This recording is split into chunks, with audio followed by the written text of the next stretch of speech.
사도행전 9장 3절에서 5절 말씀 같이 읽어보겠습니다. 사울이 길을 가다가 다메섹에 가까이 이르더니 호련히 하늘로부터 빛이 그를 둘러 비추는지라. 땅에 엎드러져 들으매 소리가 있어 이르시되 사울아 사울아 네가 어찌하여 나를 박해하느냐 하시거늘 대답하되 주여 누구시니까 이르시되 나는 네가 박해하는 예수라. 아멘.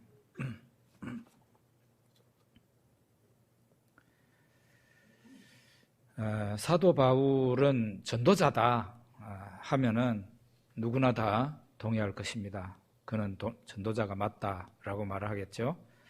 그런데 사도 바울은 신학자다라고 말을 하면 그래요? 왜 신학자인데요? 라고 물으실 분도 아마 있을 것 같습니다. 그런데 신학교에서는 아주 오래전부터 바울이 신학자라는 그런 말을 해왔습니다. 바울을 좀 설명하기 위해서 풍선을 좀 예로 들어보겠습니다. 풍선은 이렇게 크게 보면 두 종류가 있는 것 같아요. 두 종류가 있는 것 같아요. 하나는 이제 전통적인 풍선인데 불면은 그냥 호박같이 달덩이같이 이렇게 커지기만 하는, 크게 이렇게 둥글게 커지는 그런 풍선이 있습니다. 그런데 풍선이 이런 것만 있는 게 아니고 풍선 아트용 풍선도 있죠. 이런 특별한 풍선은 불면은 길게 그냥 막대형으로 어떤 조롱박 같은 게 그냥 열려서 나온다든지 아니면은 그걸 가지고 또 동물 모양을 만든다든지 그렇게 하기도 합니다. 풍선 하나에서 갖가지 모양이 나오는 그런 풍선도 있다, 그런 얘기죠. 말하자면 사도 바울은 아트 풍선과 같은 그런 사람입니다. 진리 하나를 알게 되면 보통 사람들은 그 진리만 가지고 그냥 이렇게 생각을 하고 묵상하고 은혜 받고 그걸로 끝나요. 근데 사도 바울은 그런 사람이 아니라 진리 하나를 깨닫게 되면 그 진리를 계속 사색을 해요. 계시 의존 사색이라 그러는데 이 진리를 가지고 사색을 합니다. 사색을 하면서 마침내 다른 진리, A라는 진리를 가지고 묵상을 하고 사색을 했는데 나중에 B라는 진리를 깨닫게 되고 C라는 진리를 깨닫게 되고 이렇게 하면서 교리를 만들어내고 사람들한테 이걸 가르치고 설명할 수 있는 체계를 만들 수 있는 그런 사람이 바로 사도 바울이다, 이렇게 말을 할 수 있습니다. 그런 면에서 보면은 사도 바울은 굉장히 특별한 사람이에요.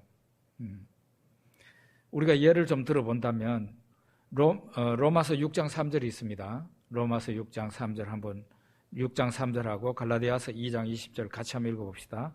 무릇 그리스도 예수와 합하여 세례를 받은 우리는 그의 죽으심과 합하여 세례를 받은 줄을 알지 못하느냐.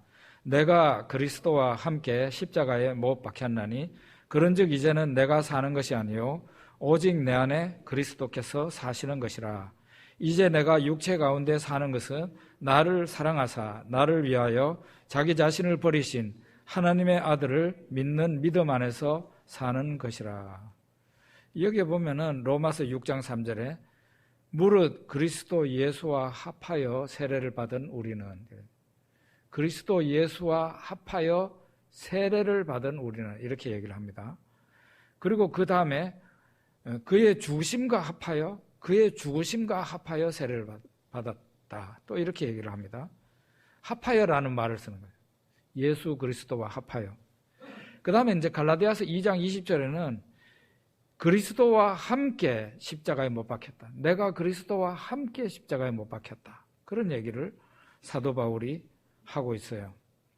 그리스도 예수와 합하여 세례를 받았고 내가 그리스도와 함께 십자가에 못 박혔다. 이런 말은 다른 사도들한테서는 들을 수가 없는 말입니다. 여러분이 베드로 전후서를 한번 읽어보십시오. 베드로 사도가 이런 말 하지 않아요. 마태, 마가, 누가, 요한복음을 읽어보십시오. 이런 말 없습니다. 심지어는 이 합하여 혹은 함께, 예수와 합하여, 예수와 함께 이런 말은 심지어 예수님의 말씀 가운데서도 없습니다. 오직 지금 우리가 성경에 사도 바울의 말에서만, 기록에서만 나오는 말이에요. 그래서 사도 바울이 굉장히 특별한 사람이라는 겁니다. 이 부분을 우리가 좀 생각을 하려고 그래요. 갈라디아서 1장 11절 12절 여기를 한번 같이 읽어봅시다. 형제들아 내가 너희에게 알게 하노니 내가 전한 복음은 사람의 뜻을 따라 된 것이 아니니라. 이는 내가 사람에게서 받은 것도 아니요 배운 것도 아니요 오직 예수 그리스도의 계시로 말미암은 것이라. 사도 바울이 갈라디아 교인들에게 내가 너희들에게 전한 그 복음은 사람들한테 들은 복음이 아니다. 사람들한테 어떤 누구한테서 배운 복음도 아니다. 예수 그리스도의 계시로 말미암은 것이다. 그렇게 얘기를 합니다. 사도 바울이 누구한테서 베드로나 사도들한테서 예수님 얘기를 전해 들은 그 복음을 가지고 다른 사람들한테 갈라디아에 가가지고 복음 전한 게 아니라는 거죠. 우리는 어떻습니까? 우리는 전해 들은 거죠. 근데 사도 바울은 그런 사람이 아니라고 자기 자신이 얘기합니다. 내가 또 누구한테 배운 것도 아니다. 복음을 배운 것도 아니다. 오직 예수 그리스도의 계시로 말미암은 것이라 그랬어요. 예수 그리스도께서 사도 바울에게 계시하셔서 그 계시를 사도 바울이 받고 계시로 복음을 받고 갈라디아에 그리고 여러 군데 다니면서 이 계시로 받은 복음을 전했다고 그렇게 말을 합니다. 그러면은 사도 바울이 말하는 예수 그리스도의 계시가 뭔가요? 바로 아까 우리가 읽었던 담메색 도상에서 예수님이 사도 바울에게 나타나시고 말씀하신 그거를 얘기하는 겁니다. 우리 다시 한번 더 읽어보죠. 사도행전 9장 3절 5절입니다. 같이 읽어봅시다. 사울이 길을 가다가 다메섹에 가까이 이르더니 호련히 하늘로부터 빛이 그를 둘러 비추는지라. 땅에 엎드러져 들음에 소리가 있어 이르시되 사울아 사울아 네가 어찌하여 나를 박해하느냐 하시거늘 대답하되 주여 누구시니까 이르시되 나는 네가 박해하는 예수라. 사도 바울은 바로 이것을 예수 그리스도의 계시라고 말을 하는 거예요. 신학자들은 바울 신학의 기원이 바로 이거라고 얘기해요. 바울 신학의 기원이 바로 이 다메섹 체험이라고 그러는데요. 다메섹 체험이다. 그렇게 얘기를 합니다. 그러니까 이 사도 바울은 이것이 바로 예수 그리스도의 계시가 자기한테 임한 거라고 얘기하니까요. 일반적인 신자들이, 기독교 신자들이 신앙생활을 하다가 자기 나름대로는 특별한 체험을 할 때가 있습니다. 어떤 사람은 주의 음성을 들었다 그러고, 어떤 사람은 환상으로 주님을 봤다고 그러기도 하고, 특별한 체험을 하는 사람들이 있죠.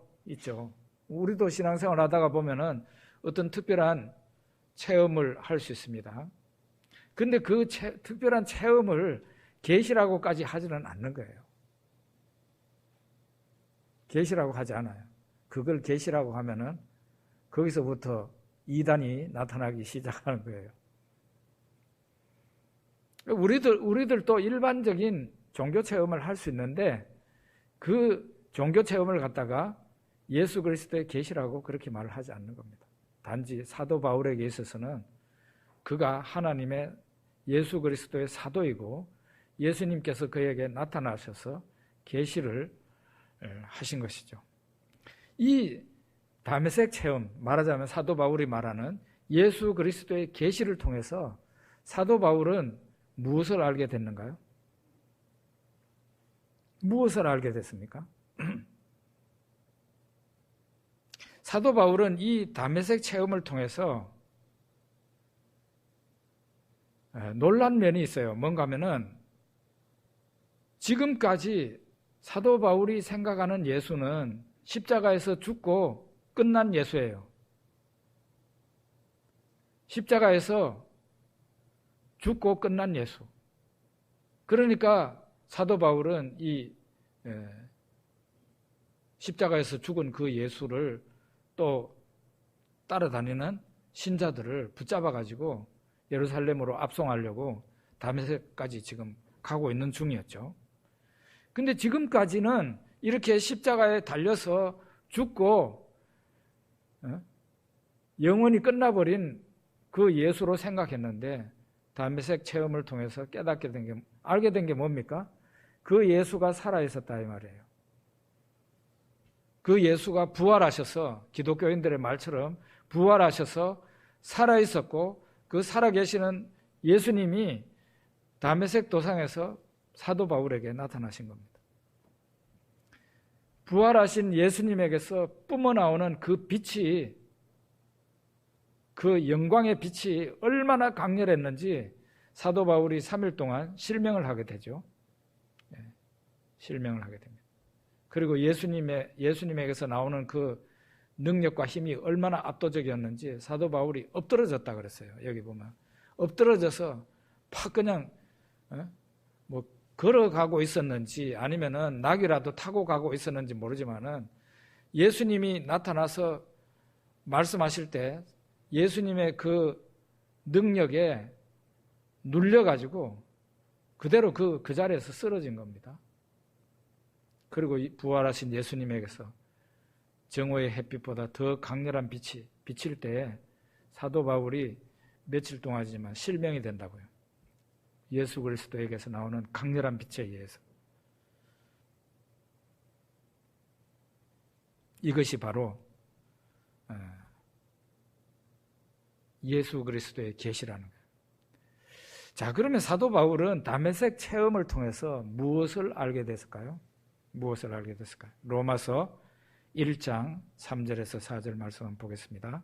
그의 아들에 관하여 말하면 육신으로는 다윗의 혈통에서 나셨고 성결의 영으로는 죽은 자들 가운데서 부활하사 능력으로 하나님의 아들로 선포되셨으니 곧 우리 주 예수 그리스도 신이라. 사도 바울이 다메섹 체험을 통해서 깨달은 것이 있는데 그건 뭔가 하면은 예수님이 부활하셨다는 것을 알게 됐고 예수 부활은 로마서 1장 3, 4절에 의하면은 하나님의 선포라는 거예요. 예수 부활이 왜 하나님의 선포인가? 하나님이 예수 부활을 통해서 무엇을 선포하셨는가? 예수가 하나님의 아들이심을 만민에게 선포하신 것이 바로 예수 부활이라는 거죠. 예수 부활은 하나님이 사람들에게 이가 하나님의 아들이다, 하나님의 아들이라는 것을 만천하에 공포한 게, 선포한 게 바로 예수 그리스도의 부활이라는 겁니다. 사도 바울은 바로 이 계시를 받고 즉시로 예수가 하나님의 아들이시라고 다메섹에 있는 유대인들에게, 사람들에게 전파를 하기 시작했다고 성경에 나와 있어요. 근데 다메섹 체험이 예수 그리스도의 계시라 그랬는데 이 정도가 아닙니다. 이 정도가 아니에요. 다메섹 도상에서 나타나신 그 예수님이 사도 바울을 향해서 뭐라고 말을 했습니까? 사울아 사울아 네가 어찌하여 나를 박해하느냐 하셨어요. 그러자 사도 바울이 묻습니다. 주여 누구시니까? 누구십니까? 그때 예수님이 대답해요. 나는 네가 박해하는 예수라 그랬습니다. 나는 네가 박해하는 예수다.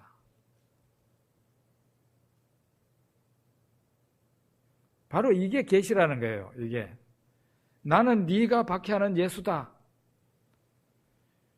사도 바울이 이런 생각을 할 수 있어요. 이 말을 듣고 내가 예수를 박해했다고? 내가 언제 박해했는데? 이렇게 생각할 수 있습니다. 엄밀한 의미에서 말하자면 사도 바울이 예수를 핍박한 게 아니고 예수 믿는 사람들을 핍박한 거죠. 예수 믿는 신자들을 박해했지 예수님을 직접적으로 박해한 건 아니잖아요. 그런데 예수님은 뭐라고 말을 하셨어요? 나는 네가 박해하는 예수다 그랬어요. 이게 바로 계시라는 거예요. 계시. 사도 바울은 이 계시를 통해서 무엇을 발견하게 되었습니까? 보통 사람들 같으면은 그렇구나. 나는 예수님을 박해하지도 않았는데 예수님이 나한테 박해했다고 하시네. 그러고는 그냥 지나가요. 보통 사람들 같으면. 그런데 사도 바울은 어떤 사람이라고요? 신학자라는 게 신학자. 신학자는 이 계시를 하나의 진리를 받았으면 그 진리를 가지고 계속 이렇게 돌려보면서 묵상을 하고 사색을 하는 거예요.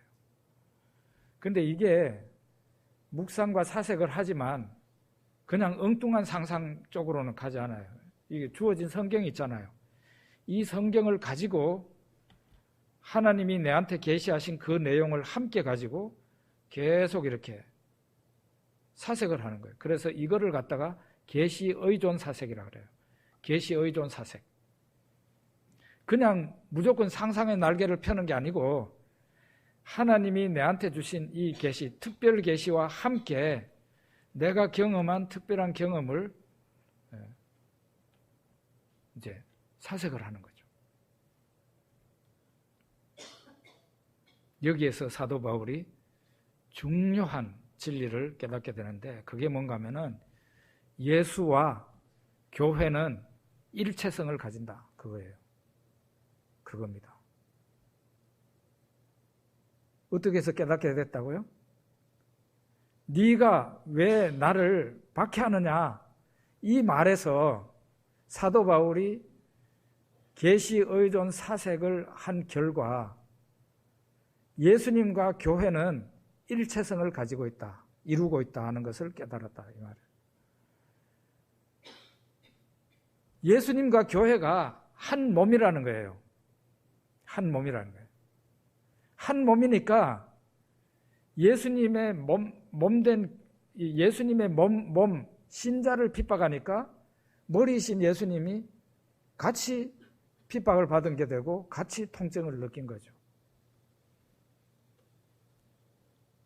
사도 바울이 바로 여기에서 예수님과 교회의 일체성, 한 몸이라는 사실을 깨닫게 됩니다. 이것이 바로 그리스도와의 연합이라는 중요한 교리를 사도 바울이 발견하게 되는 거예요. 그리스도와의 연합. 신자와 그리스도는 신비한 연합을 이루고 있다는 거예요. 우리 고린도전서 12장 12절 13절 한번 읽어봅시다. 몸은 하나인데 많은 지체가 있고 몸의 지체가 많으나 한 몸인과 같이 그리스도도 그러하니라. 우리가 유대인이나 헬라인이나 종이나 자유인이나 다 한 성령으로 세례를 받아 한 몸이 되었고 다 한 성령을 마시게 하셨느니라. 그러면 어떻게 해가지고 교회와 예수님이 신비한 연합을 이루고 있는가? 신비한 한 몸이 되었는가? 그거는 성령으로 말미암아 된 일이라고 얘기를 하고 있어요. 성령 세례가 바로 그런 역할을 하는 거예요. 성령 세례에 대해서 오순절 교파는 좀 다른 얘기를 합니다. 저는 성경과 다른 얘기를 한다고 믿고 있는 사람이에요. 그 사람들 해석이 틀렸다고 생각하는 사람입니다. 성령 세례는 뭐냐? 예수 밖에 있는 사람을 예수님에게 접붙이는 게 바로 성령 세례예요. 지금까지는 예수님과 아무 상관이 없는 사람이에요. 그런데 이 사람을 예수 안으로 접붙이는 역할을 누구가 하느냐? 성령께서 하시는 거예요. 그래서 이런 성령 세례는 눈에 보이지 않아요. 우리 각자에게 일어나는 신비한 일인데 눈으로 드러나지 않는 영적인 일이에요. 그렇기 때문에 사람들에게 세례를 통해서 표현하는 겁니다. 성례식 가운데 세례식 있죠? 세례식이 바로 성령 세례를 받은 사람에게 세례식을 하는 거예요. 그래서 세례 그 문답이라는 게 있습니다. 세례 베풀기 전에 이분이 세례를 받을 만한 믿음이 있는가 해가지고 이제 공부도 하고 난 뒤에 묻죠. 그런데 세례 문답서에 또 보면은 아주 중요한 질문 하나가 있어요. 당신은 성령 세례를 받았습니까? 라고 물어요. 그러면은 이거를 제대로 알고 있는 사람은 예, 받았습니다. 라고 말을 해야 돼요.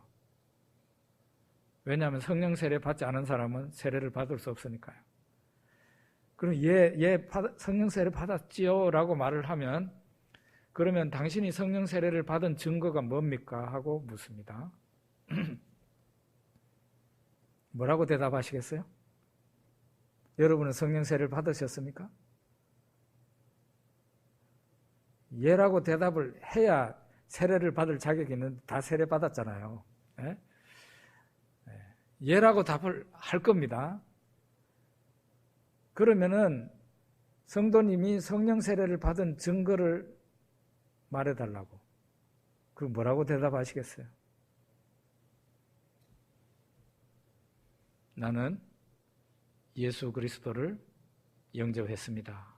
예수님이 나를 위해서 십자가에서 죽으시고 부활하신 것을 믿습니다. 그거예요. 바로 그겁니다.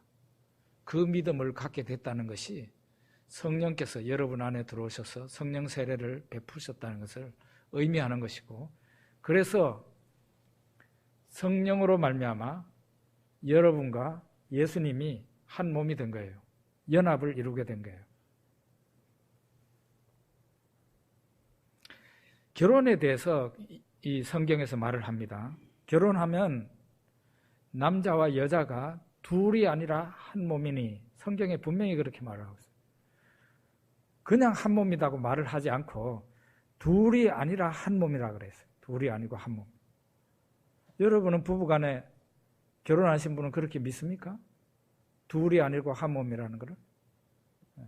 나는 내가 아무리 봐도 둘인데, 성경은 하나님은 여러분에게, 결혼한 여러분들에게 남편과 아내와 한 몸이라고 하나님께서 말씀하시는데 신비한 한 몸이 된 거예요. 신비한 한 몸. 그래서 아내와 남편한테 서로 잘해야 돼요. 내가 아내에게 잘하는 것이 신비한 한 몸을 이루고 있는 것이기 때문에 내가 아내에게 잘하는 것이 내가 내한테 잘하는 거예요. 아내가 남편한테 잘하는 것도 마찬가지예요. 잘하면은 나는 늘 잘하면서 그냥 나는 손해만 보고 있는 인생이네, 이렇게 말하는, 그게 손해보는 게 아니고 내가 내 자신에게 잘하는 거라니까요. 신비한 한 몸이에요. 이것을 조금 더 폭넓히면은 교회를 한 몸이라고 합니다. 교회는 한 몸이에요. 한 사람입니다. 에베소서에 보면 한 사람을 이루었다 그랬어요. 예수 그리스도 안에서 한 사람이에요. 예수님은 그 한 사람의 머리이고 우리는 예수님 몸의 어느 한 부분입니다. 내가 어느 성도에게 사랑을 베풀고 은혜를 베풀면 내가 그 성도에게 유익한 일을 했는 것 같지만 실제로는 그 몸 안에 있는 나한테 유익하고 내한테 잘한 거나 마찬가지라는 거죠. 이 진리를, 그리스도와의 연합이라는 이 진리를 사도 바울이 어떻게 해서 깨닫게 됐다고요? 예수 그리스도의 계시를 통해서 깨닫게 됐는데, 특별히 어떤 말씀요? 네가 어찌하여 나를 핍박하느냐 하는 이 말씀에서, 이 예수님 말씀에서 깨달은 진리라는 겁니다. 자, 이제 우리 잘 아는 갈라디아서 2장 20절 한번 읽어봅시다. 내가 그리스도와 함께 십자가에 못 박혔나니 그런즉 이제는 내가 사는 것이 아니요 오직 내 안에 그리스도께서 사시는 것이라. 이제 내가 육체 가운데 사는 것은 나를 사랑하사 나를 위하여 자기 자신을 버리신 하나님의 아들을 믿는 믿음 안에서 사는 것이라. 이렇게 교회와 예수님이 한 몸이 되었으니까 어떤 현상이 일어나요? 예수님이 십자가에서 죽으셨을 때 교회 안에 있는 예수의 몸 안에 있는 나도 같이 죽은 것이 되는 겁니다. 교회의 지체인 나도 예수님 십자가에서 죽을 때 한 몸이니까, 한 사람이니까 같이 죽은 것이 되는 거예요. 조금 더 전진해 볼까요? 예수님이 십자가에서 죽으신 것은 저주잖아요. 하나님의 저주를 받아서 죽었잖아요. 예수님과 한 몸이 된 나도 예수님과 함께 십자가 위에서 저주를 받은 거예요. 내가 예수 안에서 예수님과 함께 십자가에서 저주를 받았으니 다시 내 죄 때문에 저주를 또 받아야 될 필요가 있습니까? 없습니까? 없게 된 거예요. 내 죄 때문에 예수 안에서 저주를 받았으니까 또 내 죄 때문에 저주 받을 일은 없게 된 겁니다. 법에는 일사부재리의 원칙이라는 게 있죠. 일사부재리의 원칙. 어떤 죄인이 죄를 지었습니다.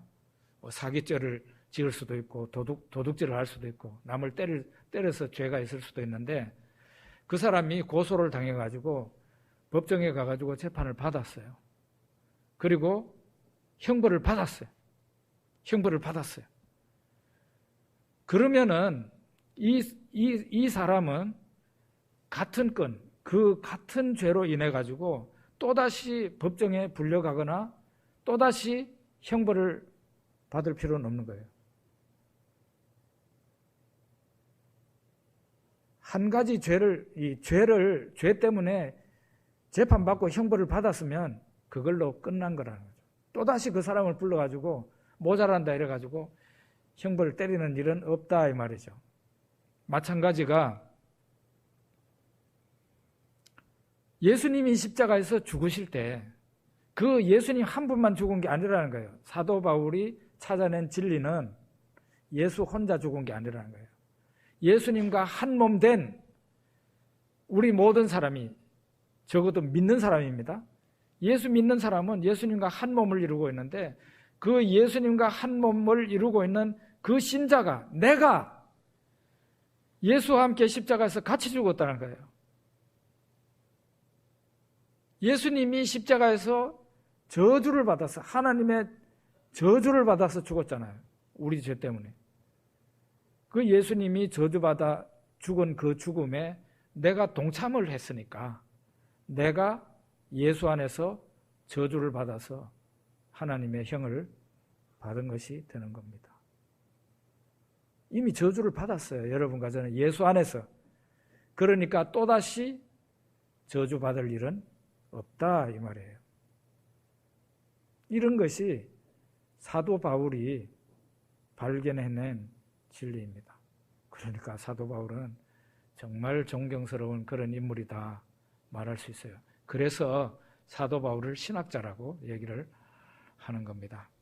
사도 바울은 예수님의 부활도 이렇게 설명합니다. 에베소서 2장 4절에서 6절입니다. 긍휼이 풍성하신 하나님이 우리를 사랑하신 그 큰 사랑을 인하여 허물로 죽은 우리를 그리스도와 함께 살리셨고 너희는 은혜로 구원을 받은 것이라. 또 함께 일으키사 그리스도 예수 안에서 함께 하늘에 앉히시니. 예수님 부활에 대해서 이렇게, 아까는 우리 예수님의 죽으심, 십자가의 죽으심을 지금 얘기했죠. 죽으심에 누구가 동참했다 그랬어요? 내가 동참했다. 예수 믿는 내가 동참한 거다라고 얘기해요. 그런데 이 에베소서 2장에서는 예수님의 죽음에만 우리가 동참을 한 게 아니고 예수님 부활과 승천에도 우리가 함께했다고 말을 합니다. 예수님이 거기에 2장 4절에 보면은 그리스도와 함께 허물로 죽은 우리를 그리스도와 함께 살리셨고 그랬잖아요. 하나님이 예수님만 살리신 게 아니라 예수님만 부활시킨 게 아니라 예수님과 함께 우리를 허물과 죽은 죄로 죽은 우리를 예수님과 함께 살리셨다 그랬어요. 그리고 함께 일으키사. 이거는 부활의 또 다른 말이지만 똑같은 말이에요. 함께, 예수님과 함께 우리를 부활시켰어요. 그리고 그리스도 예수 안에서 함께 어디에 앉히셨다 그랬어요? 하늘에 앉히시니. 여러분과 제가, 예수 믿는 여러분과 제가 지금 하늘에 예수님과 함께 보좌에 앉아 있는데 이거 믿을 수 있어요? 저는 믿어요. 여러분 믿습니까? 여러분에게 일어난 일이에요. 영적으로.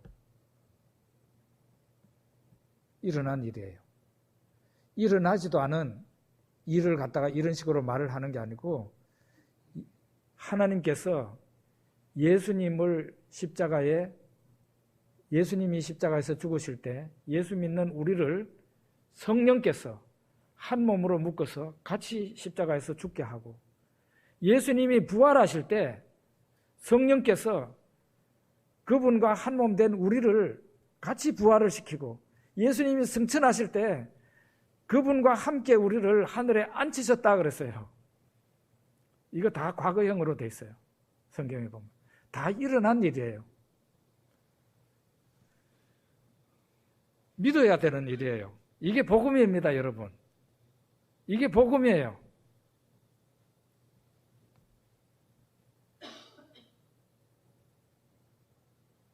예수님의 부활이 나의 부활을 일으키고, 예수님의 승천이 나에게도 승천을 주어서, 내가 비록 이 육신으로는 여기에 지금 이 세상에서 지지고 볶고 살고 있지만, 내가 영적으로는 영광스러운 존재로 저 하늘에 예수님과 함께 보좌에 앉아 있다는 사실을 알아야 된다 이 말이죠. 사도 바울이 어떻게 해서 이 진리를 깨닫게 되었습니까? 어떻게 해서 이 진리를 깨닫게 되었을까요? 다메섹 도상에서 사도 바울에게 예수님이 나타나셨어요. 부활하신 예수님이 나타나셨어요. 사울아 사울아 네가 어찌하여 나를 박해하느냐 할 때 사도 바울이 묻습니다. 주여 누구시니까? 그러니까 예수님이 대답해요. 나는 네가 박해하는 예수라. 바로 그 말씀에서 나는 네가 박해하는 예수라는 그게 바로 계시예요. 이 계시를 통해서 사도 바울은 심오한 진리를 깨닫게 되고, 아, 예수님과 나는 일체성을 가지고 있구나. 그거를 깨닫게 됐다는 거죠. 예수님과 교회는 일체성을 갖고 있구나. 여러분, 그래서 예수님을 만나고 싶으면 어디를 가야 돼요? 예? 예수를 만나고 싶으면 어디를 가야 됩니까? 교회에 오면 돼요. 교회는 예수님과 한 몸을 이루고 있어요. 교회에 오는 순간에 예수님 몸 안으로 들어오게 되는 거예요. 우리는 그러면 어떤 사람입니까? 예수님 몸의 한 부분이에요. 내가 누구를 만날 때 예수님이 그 사람을 만나는 거예요. 내가 A라는 사람을 만나는데 내가 그 사람을 만나는 정도가 아니라 내 안에 계시는 예수님이 그 사람과 만나는 거예요. 한 몸이에요, 예수님과 나는. 이 진리를 사도 바울이 다메섹 체험을 통해서, 그 계시를 통해서 깨닫게 되었고, 그래서 기독교는 이 중요한 그리스도와의 연합이라는 교리를 가지고 있는 겁니다. 너무너무 감사하죠. 오늘 특별히 성찬식을 하게 됐으니까 더 뜻깊은 일이라 생각할 수 있습니다. 기도하겠습니다.